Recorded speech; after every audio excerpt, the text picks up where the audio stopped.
सुधारी नुहई तथापि वचन मोर शुण मन दे एबे तुम्हे मन मथे पठाओ सत्वर शंभुदे जनमा उक्षोभ गुरुतर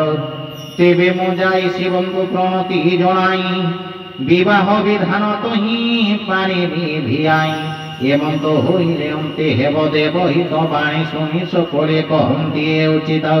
शुणी देवे स्तुति कले मन मथ पाई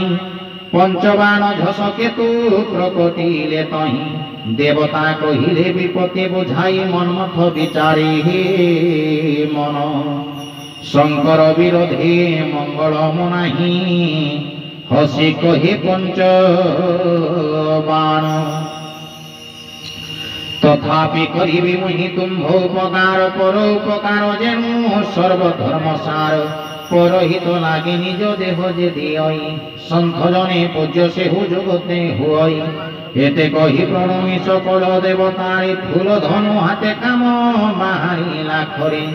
मार्गे विचारई मने संबर सुधन शिव विरोधी निश्चित घटिब निधन